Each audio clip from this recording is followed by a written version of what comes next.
internautes de Sénéinfo International, Sénéinfo.net, bonjour, bienvenue dans votre session d'information de ce mercredi 20 décembre 2023. Nous commençons avec les déboires des envoyés d'Ousmane Sonko à la DGE. Le collectif de ces conseils menace et prévient. L'huissier de justice, M. Guillaume Sagna, et le mandataire d'Ousmane Sonko, Ayib Daffé, ont été empêchés d'accéder dans les locaux de la direction générale et à la direction de l'autonomisation des fichiers ce mardi 19 décembre. Un corridor de sécurité a conduit les envoyés du maire de Ziguinchor. En effet, le huissier de justice était à la DGE et à la DAF pour signifier l'ordonnance numéro 001 du 14 décembre 2023 rendue par le tribunal d'instance hors classe de Dakar, rétablissant Ousmane Sonko sur les listes électorales. La dite ordonnance devait être signifiée au sieur Tanor Tiendela-Fall et fiacre Bruno Léopold Badiane, le premier pour la délivrance des fichiers et instruments de collecte de parrainage en prélude aux élections présidentielles du 25 février 2024, le second pour l'inscription du nom de M. Ousmane Sonko sur les listes électorales. Le tout en exécution de l'ordonnance numéro 001 rendue par le président du tribunal d'instance hors classe de Dakar. La décision étant immédiatement exécutoire comme le prescrit l'article L du code L47 du code électoral, lit-on du communiqué du collectif des avocats de Ousmane Sonko. Puis parlons de l'immigration irrégulière.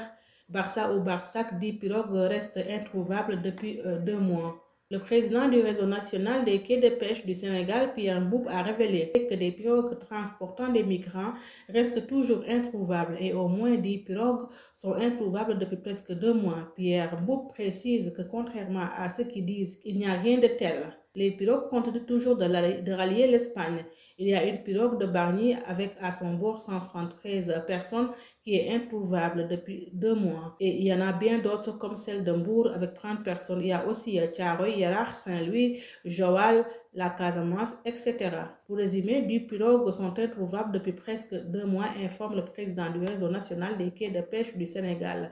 Selon lui, le bilan tourne autour de 1500 personnes portées disparues. Nous avons alerté les autorités pour des recherches sans succès et nous avons perdu beaucoup de pêcheurs dans ce phénomène, renseigne-t-il. Toutefois, il interpelle les autorités pour qu'elles leur viennent en aide afin que les disparus soient retrouvés. L'arrêt de la liaison maritime Dakar-Ziguinchor impacte depuis quelques mois la vie des habitants de la Casamance.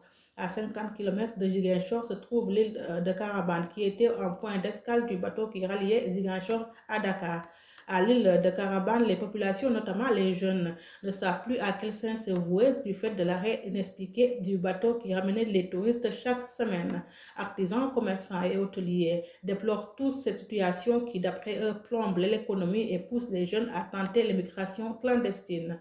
Ils lancent un cri de cœur au chef de l'État afin que les choses reviennent à la normale.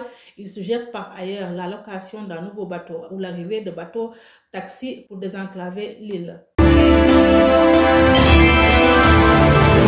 Actualité internationale, convention par l'Afrique où les élections se déroulent en RDC en ce moment. Ouverture des bureaux de vote en calme précaire règne avant l'annonce des résultats. C'est ce mercredi 20 décembre 2023 que se déroulent les élections générales en République démocratique du Congo, RDC. 44 millions d'électeurs congolais sont appelés aux urnes pour élire leur prochain président, mais également leurs députés nationaux et provinciaux et leurs conseillers communaux. Parmi les candidats en liste, le président sortant Félix Antoine Tshisekedi, qui brigue un second mandat de 5 ans, et 18 autres candidats. Le gynécologue Denis Mukwege, âgé de 68 ans, prix Nobel de la paix pour son action en faveur des femmes violées, fait partie des candidats. Après une campagne relativement calme, l'opposition congolaise crée une fraude massive. Ainsi, les opposants restent convaincus que l'annonce des résultats pourrait être le moment de tous les dangers, surtout si les chiffres divergent par rapport à ceux des observateurs déployés par les églises.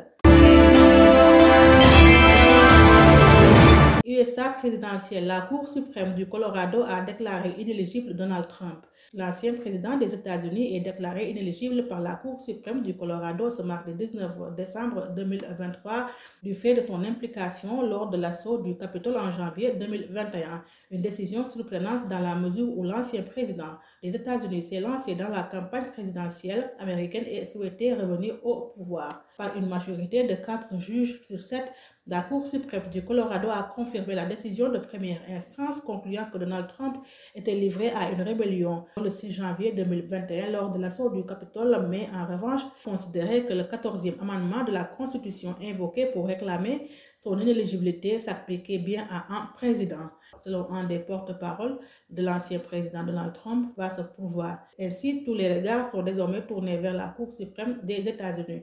L'inculpation historique de l'ex-président le 1er août au niveau fédéral, puis le 14 août par l'État de Géorgie Sud-Est pour ses tentatives présumées illicites d'obtenir l'inversion des résultats de l'élection de 2020, a ouvert un débat juridique sur son éventuelle inéligibilité, entraînant des recours dans plusieurs États.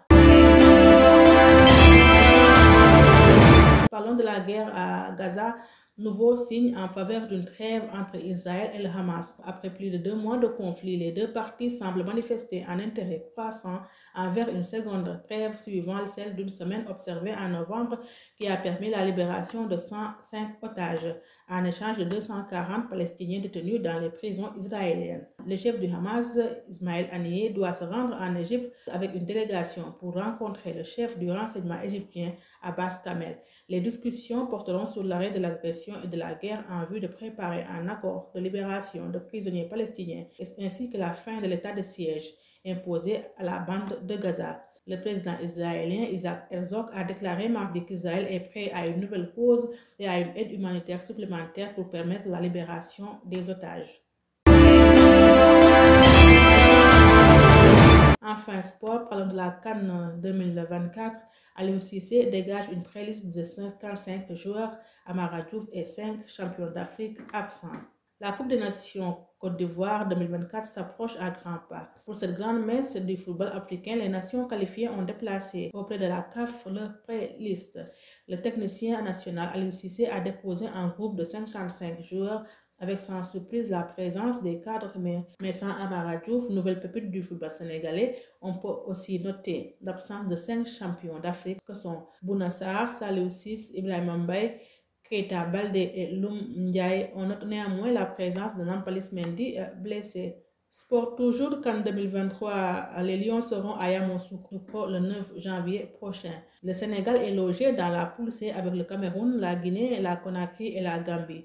Interpellé sur la préparation de l'équipe nationale en vue de cette CAN, le ministre des Sports, Lat Diop, a annoncé que la date de départ des Lions pour Yamoussoukro est fixée au 9 janvier prochain. Ainsi, il a donné des assurances concernant la bonne organisation de cette compétition. L'État du Sénégal va prendre toutes les dispositions en vue de mettre l'équipe nationale de football dans les meilleures conditions de performance à la prochaine Coupe d'Afrique des Nations, a laissé entendre Lat Diop, ministre des Sports. C'était tout pour votre session d'information sur l'actualité nationale et internationale de ce mercredi 20 décembre 2023. Merci d'avoir suivi et bonne suite des programmes sur Sénéinfo International et Sénéinfo.net.